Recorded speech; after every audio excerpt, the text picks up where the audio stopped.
Hey, what's up guys? It's Timothy here. It has come to my attention that the first big batch of conspiracy spoilers is out. So I'm going to check these out. I haven't actually looked at any of them yet, so I'm going to be doing a blind kind of look at them here. But we're just going to go through one card at a time, starting with the very first one.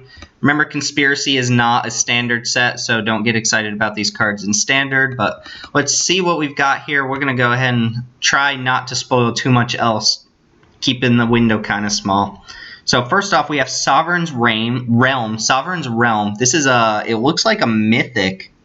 It's a mythic conspiracy. I don't believe conspiracies were mythic in the last set. I know there were some rare ones, but I don't think there were any mythic ones.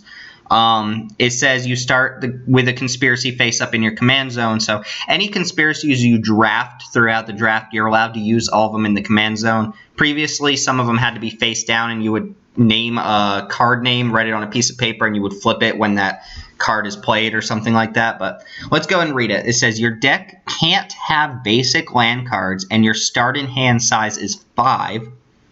Exile a card from your hand. This turn, you may play basic land cards from outside the game. Basic lands you control have add 1 mana of any color to your mana pool. Wow, that is really cool. So, essentially, you're cutting your hand size down a lot. So, there is a big impact there. Starting with 5 is pretty... Yeah, your starting hand size is 5. Starting with 5 is pretty bad. But this also, actually, that's not bad at all, because that means you're going to have 5 spells in hand. You have no basic lands in your deck, so you're going to have 5 spells. And essentially, this is playing like, what's that game, Kaijudo, where you can use cards from your hand as lands. That's essentially what you're doing, is you're taking a card from your hand and you're turning it into a basic land. But those lands aren't actually in your deck, which means you're going to have to start the beginning of the game by choosing which cards you don't think you're going to cast throughout that game, using those as your mana sources, and then keeping the rest of your cards just as spells. This is pretty awesome. This is very, very interesting. Super excited. This seems really awesome. Sorry, I'm kind of processing it, but seems great. Essentially, just to summarize on that, start with 5 cards in your hand, no basics in your deck. You can use cards as mana. We really got to deal with that screensaver. You use your cards as mana sources or as spells, depending on what you need. So if you ever need another spell, or I'm sorry, if you ever need another land, you can use a card you can't currently cast from your hand to do that. This is pretty cool. It is a mythic, though. Don't expect to get past it a lot. If I remember, conspiracies don't actually take up the rare slot of a pack. There's one conspiracy for each, or there's one conspiracy or drafts matters card in each pack that takes the place of like a basic or something like that. Kind of like transform cards. So if you get a mythic conspiracy, it doesn't necessarily mean there won't be a different rare or mythic in the pack. Moving on, we have a Mardu-colored Queen Marchesa. For those of you who play a lot of EDH or old Conspiracy, Marchesa was Grixis colors before. So she's Mardu here, probably to represent like her sovereignty or something like that. But we have 1 red, white, and black for a legendary human assassin, a 3/3. So we've got a hill giant here. Death Touch and Haste. Okay, those are some weird combinations. Death Touch and Haste on a 3/3 for 4 is good. When she enters the battlefield, you become the monarch. Okay. I don't know what that means, but alright, so ETB, you become the monarch. At the beginning of your upkeep, if an opponent is the monarch, put a 1/1 black assassin creature token with Death Touch and Haste onto the battlefield. Alright, pretty neat. I don't know what this whole monarch thing is. I'm assuming we're going to see it by the end of these spoilers, but they usually use the first batch of spoilers to represent the mechanics in the set. But on its base, ignoring this whole monarch thing for a second, you've got a hill giant with haste, which is pretty decent, and Death Touch. That alone isn't exciting for a 3-color card. 4 mana 3/3 with haste isn't like groundbreaking. There are plenty of 4 mana, 3/2s or something like that with haste in the game. So not groundbreaking, but this whole Monarch thing seems good. So either you're getting a benefit off being the Monarch when she enters the battlefield, or someone else is the Monarch, and you're getting just advantage of getting this token, which is pretty nice. Triggers on your upkeep too, so pretty neat. Definitely not as like explosive and ridiculous as old Marchesa, but we have something, the Monarch. Okay, sooner than we thought. So this looks like a common. It looks like it's a token as well, so I don't think this is an actual card, but at the beginning of your end step, draw a card. Whenever a creature deals combat damage to you, its controller becomes the Monarch. Alright, so still not sure how the Monarch is initially chosen. Maybe you need a card to make someone become the Monarch, or maybe the Monarch is like randomly chosen, or it's the first player who goes or something like that. But being the Monarch, this is kind of like an emblem, I'm guessing. It's just a static effect on the game that can change around. So whenever you get hit and you're the Monarch, the person who hit you becomes the Monarch. And if you are the Monarch, you're drawing an extra card in your end step. Pretty neat. And as we saw from Marchesa, there are probably going to be some cards that benefit you for being the Monarch. So again, this looks like it says 1 out of 12 at the bottom, so it looks like it's a token. So I don't think this is an actual card that you'll put in your deck, but just something to represent the fact that you are the Monarch. Moving on, see if we can learn more. We have Paliano Vanguard, and it looks like the background here is a little different. So we'll see what's up with that. This is a rare. It's 1 and a white for a 2/2 human soldier. So we've got a bear.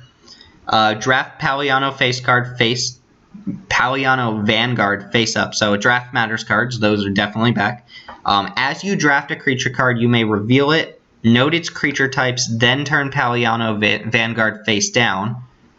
Other creatures you control of a type you noted for cards named Paliano Vanguard get +1/+1. Okay, so this is a ward for whatever creature type you want to draft. But I assume that turning it face down thing means that you can only use it once. So I didn't check Marchesa's creature types. Actually, she was like human assassin or something like that, and this is human soldier. But it becomes a ward for whatever you need it to be a ward for, which is pretty neat. You can take this card and then just, if your draft is going all over the place, just pick a random creature and they'll give you +1/+1. Worth noting, this doesn't seem like it actually works outside of draft. At least the ward effect doesn't. It's just vanilla 2/2 outside of draft. Other creatures you control of a type, because unless you're playing it in cube, it doesn't really do anything. So not impressive outside the draft atmosphere, but seems pretty good. I don't know if tribal is going to be really a thing that you can build towards, but we will definitely see as the set gets more and more revealed. Yeah, she's a human assassin. All right, moving on. Ooh, Inquisition of Kozilek. Wow. That is a hell of a reprint. All right, so Inquisition is a reprint. A very expensive card at the moment for an uncommon. It's rare here, which is probably what it deserves to be. But if you're not familiar with the card, it's basically a Thoughtseize for converted mana cost 3 or less. So target opponent or target player reveals their hand, you can strip a card that's converted mana cost 3 or less, non-land card. So basically like a Thoughtseize for very small cards, but it doesn't cost you life. One of the most efficient discard spells out there. Very, very, very popular in Modern. Gets played even a little bit in Legacy. Probably not as much as Thoughtseize, but in Modern, in formats where almost everything is 3 or less, that Inquisition is basically just a better Thoughtseize against most decks. There's sometimes it blanks, but it can take any card. It's not like Duress where it has to take a non-creature, or something like Despise where it has to take a specific kind of card. It's just very, very efficient removal.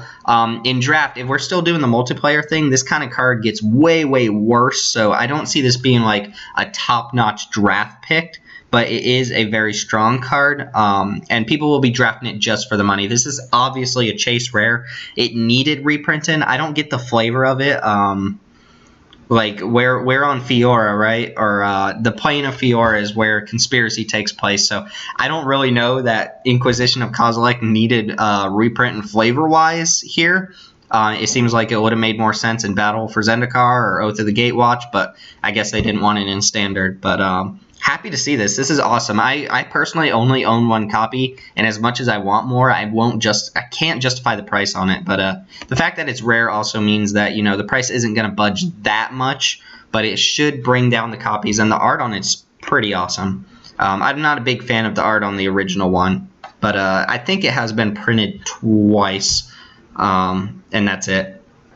Alright, Hold the Perimeter. This is another rare conspiracy. So you start with it in your command zone. At the beginning of your first upkeep, put a 1/2 white soldier creature token with Defender onto the battlefield. At the beginning of each other player's first upkeep, that player puts a 1/1 red goblin creature token onto the battlefield with this creature can't block. So your first upkeep, you get a 1/2. With Defender. So Conspiracy had a little bit of a Defender theme. Vent Sentinel was in there, and there were a couple other Defender Matters cards, but there was also Conspiracy that started you off with a 1/1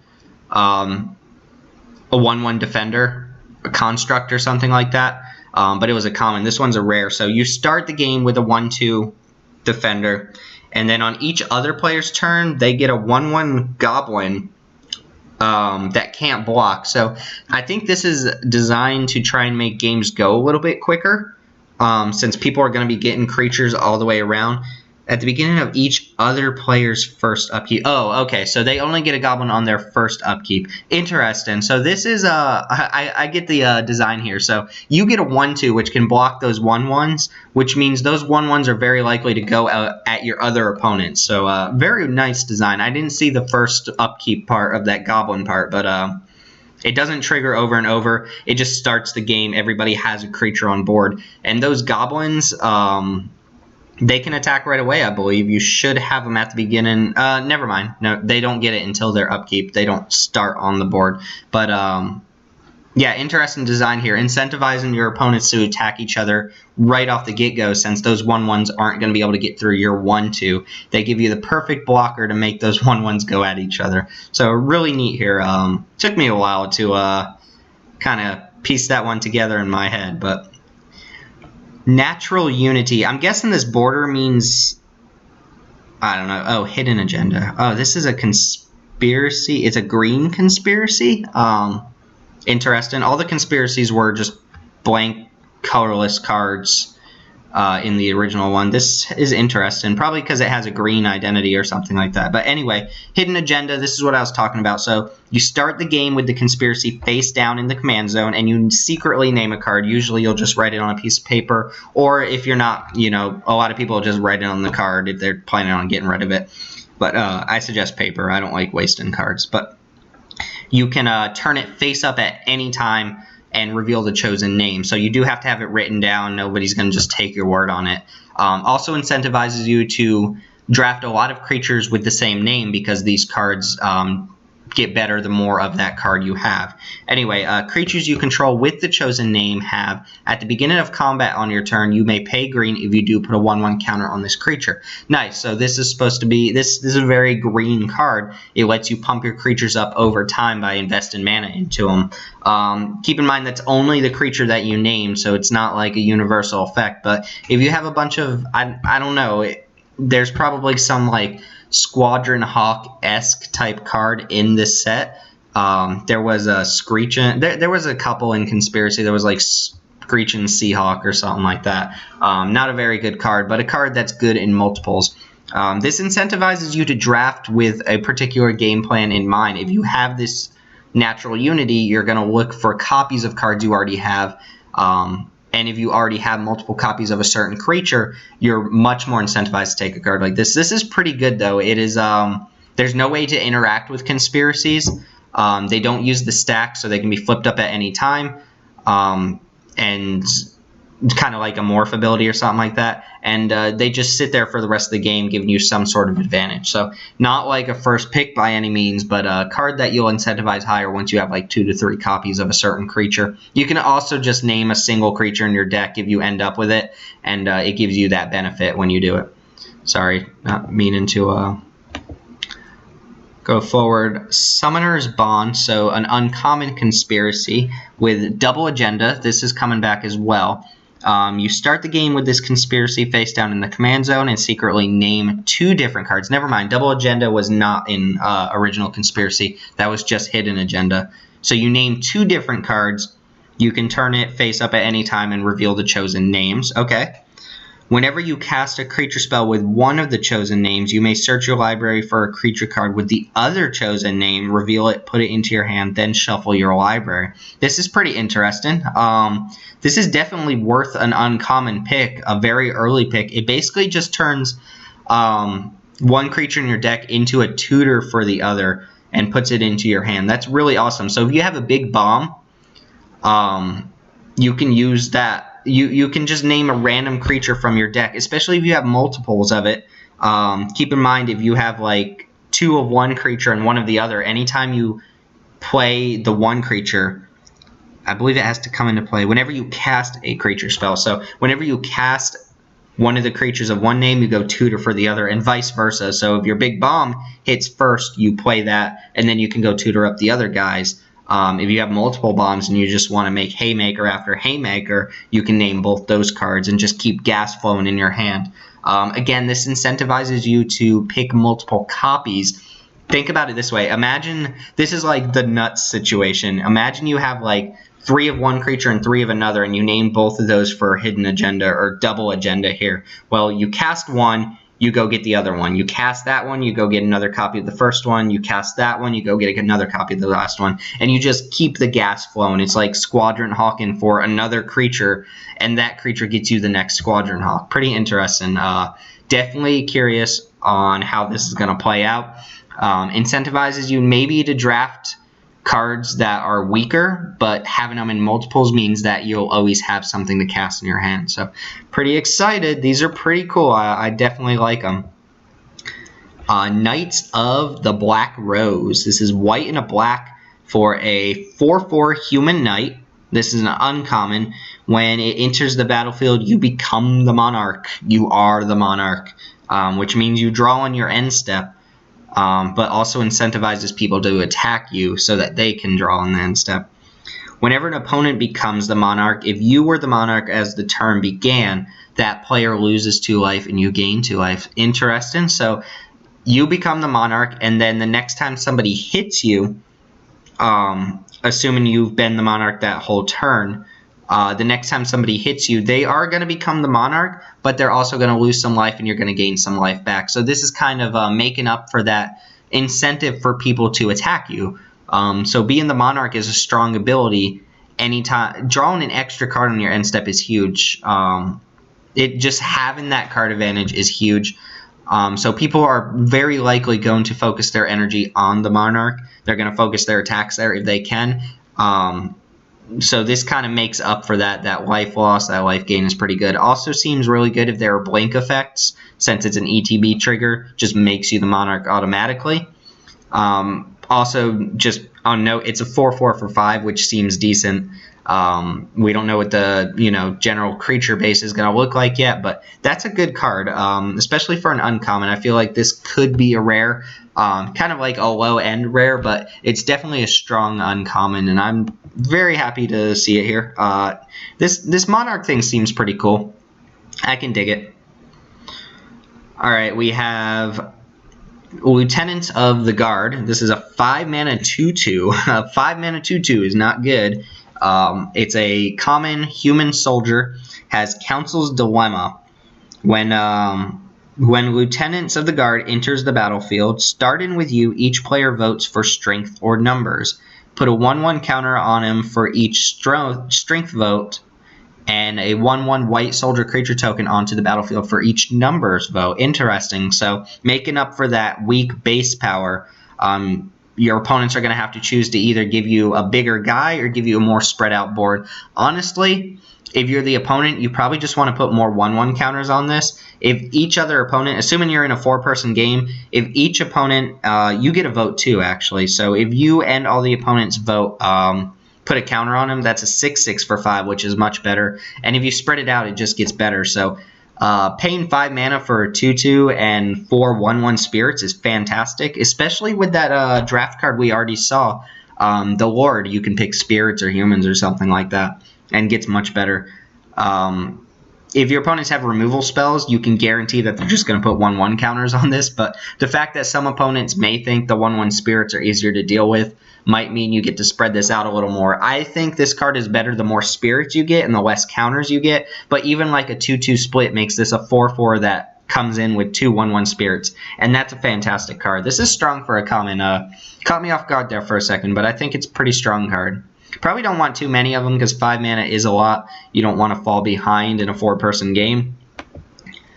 Illusion of Choice. If any of these are reprints, I have no idea. I don't think any of them are yet, but these vote cards definitely aren't. They're definitely not any conspiracy reprints, but aside from Inquisition, I don't think there have been any reprints yet. 1 blue, Illusion of Choice is an uncommon instant. You choose how each player votes this turn. Draw a card. So for that, it's a cantrip, so it's not bad. It's in blue, and blue, I mean, everything has that Council of the Will thing, or every color has it. I don't think it was super prevalent in blue in the last set, in the last conspiracy. I could be wrong about that, but double check my math for me. Go look it up for me and let me know. Anyway, this seems pretty cool depending on what kind of cards there are. Like, if you were using this in conjunction with the last card, I'm a little bit less excited. Like, yeah, you get to pick the best modes. It also matters if there are cards like, I want to say, I forget what it is, but there was a card in the last set that said any player who votes differently from you loses 2 life or something like that. This can be useful for things like that too, where your opponents get negative consequences for voting against you. It's essentially, you know, manipulating these Will of the Council cards and punishing your opponents for choosing different modes. But I'll have to see how prevalent the vote cards are. If there are only, you know, a handful of them, then this card gets a lot worse. But it is a cantrip, so at the very least, it's never going to be a blank, assuming you're actually playing it in a deck that votes. But Council's Dilemma is actually different from Will of the Council.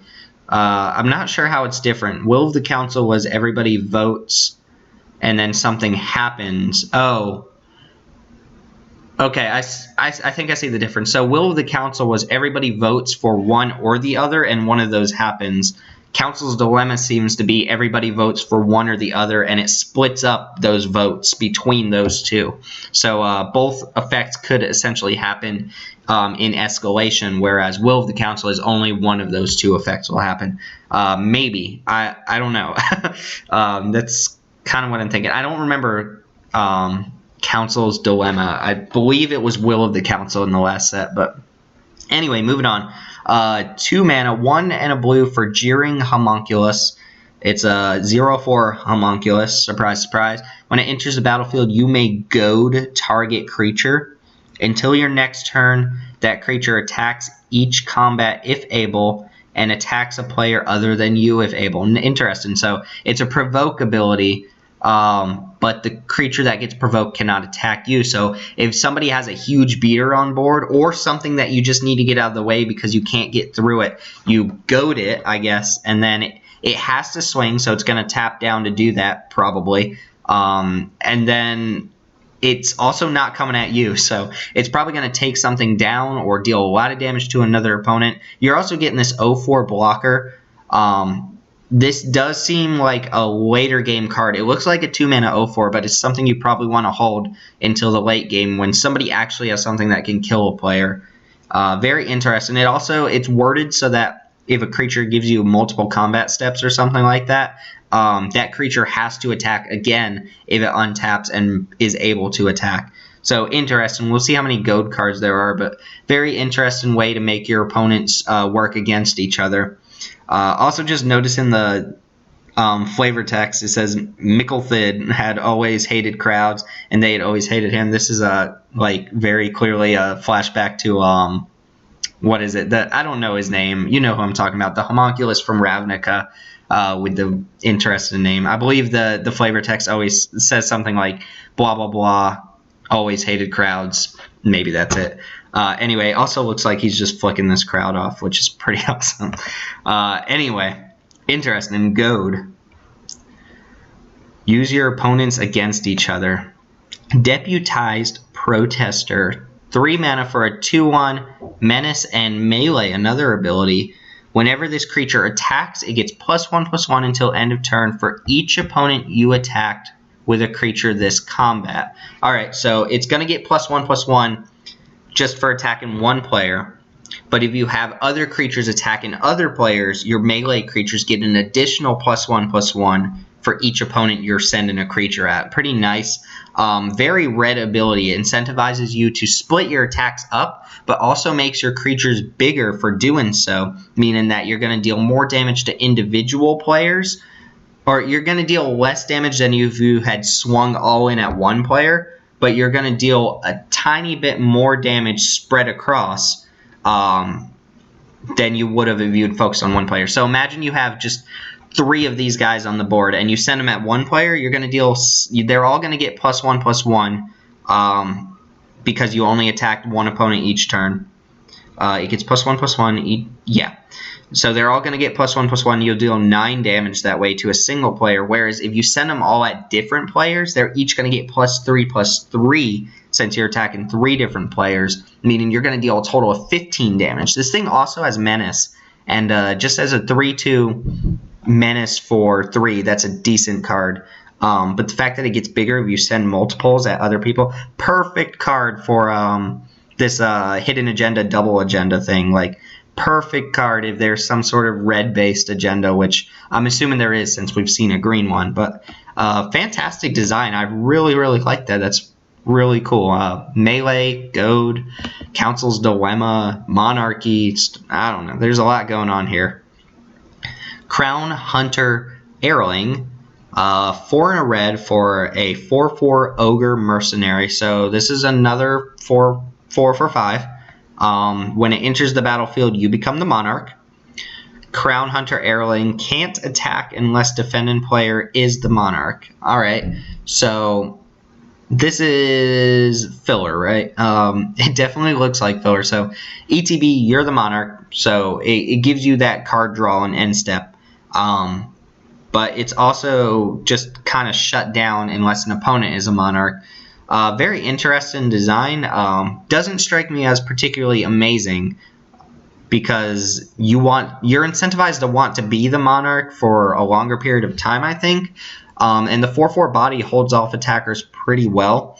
But at the same time, this creature, in order to really rumble effectively, you want your opponent to be the Monarch so that you can attack them, right? I don't know. This seems very filler. The fact that it just comes down and makes you the Monarch seems good enough to play it, and it's a pretty good defender. It's just not a very good attacker. I'm a little down on this card. This is just an initial opinion, so I'd like to see what people think about this one. I'm not super stoked about it, but if there are other cards that benefit you for being the Monarch, then this is fantastic. But sure. That's the first one that I'm kind of like second guessing like how good it actually is, but they can't all be big hits. Alright, Besmirch. 1 double red for an uncommon sorcery. Until end of turn, gain control of target creature, and it gains haste. Untap and goad that creature. So that again means until your next turn, that creature attacks each combat if able and attacks player other than you. Okay, pretty cool. So it's a act of treason, and you get to use it. You get to attack with a turn, probably on a player who just can't defend whatever creature. And then that whole untap and goad that creature thing means that when your opponent gets it back, they have to attack with it again. It'll untap on their untap phase and everything like that. And it's goaded until your next turn, so it has to attack again into somebody other than you. So it's going to get 2 hits on an opponent other than yourself. Act of Treason is like an okay playable card. Picking on one opponent, just taking their creature and trying to swing at them is usually not fantastic, but the fact that this is going to get a big swing on somebody and then the creature's forced to attack again is really interesting. I like the design on this card. It's a pretty nice variant to the Act of Treason type cards, or whatever you call them. There's a name for them. What is it? The take control things. I can't think of it right now, but the original take control card. Alright, expensive card here. This is a rare sorcery. It's 2 black and 4. Capital Punishment. Council's Dilemma. Starting with you, each player votes for death or taxes. Haha. Each opponent sacrifices a creature for each death vote and discards a card for each taxes vote. Okay. Each opponent. Nice. This does not say each player, so this is not going to affect you. So at the very least, you're going to edict everybody else or make them discard a card. You probably want to edict them, right? So edicts are normally bad and limited because you have the potential to go against a deck that just spreads out its damage. It also gives your opponent options. But when you're playing this on turn 6 and your opponent's waiting to play their bomb, they have their 6-drop in turn and they're just waiting to get to their turn. It's the last card in hand. They're not going to vote discard a card. They're going to vote sacrifice a creature. So each opponent's going to do some combination of, sacrificing 2 creatures and discarding 2 cards, or discard a card and sacrifice 3. You've also got to keep in mind that, like, if somebody has an empty hand, they're going to choose discard a card. Or if somebody has an empty field, they're going to choose everybody sacrifices a creature. And the fact that this doesn't affect you at all seems really good. This can be like a nuke 4 creatures on each opponent's side of the field, or everybody discards their hand or something like that. It's going to make people really angry at each other. Like, wow, you voted... make me sacrifice my only creature. I'm coming at you. Really cool. Really cool. I just automatically assumed it was each player, but it's each opponent, so it does not affect you. Really nice. Domesticated Hydra. Calling it worst flavor in the set. Maybe that's cool. Maybe it is. I don't know. Alright, so I'm seeing a Hill Giant. 2 and double green for an uncommon 3/3 Hydra. Monstrosity. What? Whoa, didn't see that coming. Monstrosity X. So this is from Theros block. So for 3 green and X, you put X counters on this creature, and it becomes monstrous. That's just a code word for you can't use this ability multiple times unless the creature leaves the battlefield and comes back. And as long as Domesticated Hydra is monstrous, it has trample. Alright, so maybe it's because this is an offset that they're throwing Monstrosity on the card. Or maybe Monstrosity will be like a real mechanic in this set. That seems unlikely. It's just so weird, but it does give you something to do late game. Monstrous is, they say every ability is kicker. Monstrous is just kicker that you use later on in the game instead of when you cast it, but this is good. It curves pretty nicely, so on turn 4 you can play this. On turn 5, assuming you hit a land, that gives you at least 2 for X, so you can make a 5/5 trampler starting on your 5th turn, which is pretty nice. And then obviously this is a huge mana sink later in the game, although you can only use the ability once, so you can't monstrous multiple times, because it says if this creature isn't monstrous, you can use the ability. You can actually use the mana on it. It just doesn't do anything.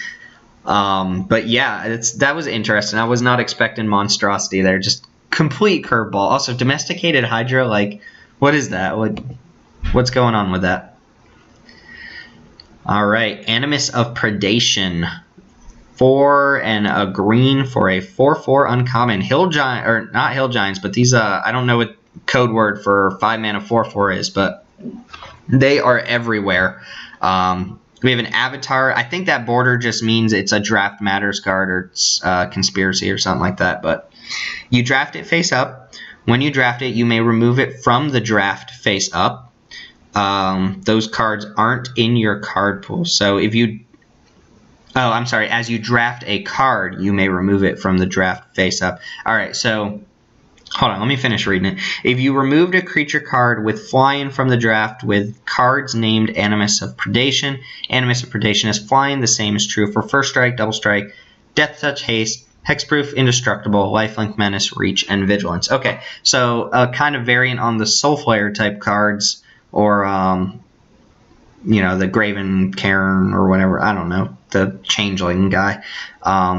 Interesting. So, essentially, if you want this thing to have flying when you cast it, you have to draft a flyer and then remove that flyer from your draft pool, meaning you can't use it, you can't put it in your deck, you can't sideboard it, but Animus will have flying whenever you do it, and then it does that for all these other keyword abilities. That stacks in multiples, so if you have multiple Animuses of predations, then each one has flying if you just exile one flyer. You don't have to exile a flyer for each one. So a card that stacks in multiples really well, card that incentivizes you to, you know, draft certain cards. This is great for those like really late game picks when you get to like pick 10 through 14 and there's nothing in your colors and you're just gonna, you know, hate draft a card, or you're gonna take the least worst card or something like that. Now you have something that always watching, always pops up. Need to take that screensaver off, but you can focus on drafting cards that are going to benefit this. So there might just be like some really bad 1/1 flyer for 1 in the set. You know, get rid of that. You're not going to play it anyway, so give your Animus flying. Seems fine. If you can give this like a number of abilities, if you can ever give this like double strike or flying is good. A 4/4 flyer for 5 is solid for an uncommon. Indestructible, hexproof, menace. Lifelink even is pretty good. Haste, death touch, nah. First strike's good. 4/4 first strike for 5 is pretty solid. But I want to note, I think that's the last spoiler for today. Let me just double check before yeah, we have Kaya down there as well. So just looking through these things that kind of come to mind, and then I'll cut this video short, is you got a lot of creatures that are big, or creatures that can get big, as opposed to First Conspiracy, where a lot of creatures were just kind of dirtily small, big butt toughness creatures. Pretty much everything here is like, you know, a pretty symmetrical effect. Like, besides this, that goading guy, the 0/4, like, there's some pretty big creatures here, so there's going to be a lot of rumbling and a lot of, you know, double blocking and deciding who goes after what. The Monarch thing is cool. I like that. It has a drawback and it has a really big incentive to be the Monarch, although anything we've seen with the Monarch is focused in red right now. But still don't initially know how someone is going to be the Monarch. I'm assuming that if I go to Magic's website and read the articles for today where these were probably spoiled, then they'll have some information on how that works. So I'll get back to you on that tomorrow when we look at tomorrow's spoilers. But yeah, there's a lot here. A lot of really cool stuff, a lot of new mechanics, goad, melee, monarchy, Council's Dilemma. I'll go back and see what the difference between Council's Dilemma and Council's Judgment are, but double agenda is new as well as these colored hidden agendas. There's just a lot going on for one day, and this video is probably really, really long, but we're going to go ahead and call it... we're going to go ahead and cut it short, call it a day on the spoilers. There might be a few more before the end of the day, but I'll get to those tomorrow. I do appreciate you guys taking the time out of your day to watch this. Tons of people do this sort of video, so if you're watching mine, I appreciate you. You're the best. Be the Monarch, right? Anyway, my name is Timothy. We'll go ahead and call it a day, and I will see you guys tomorrow.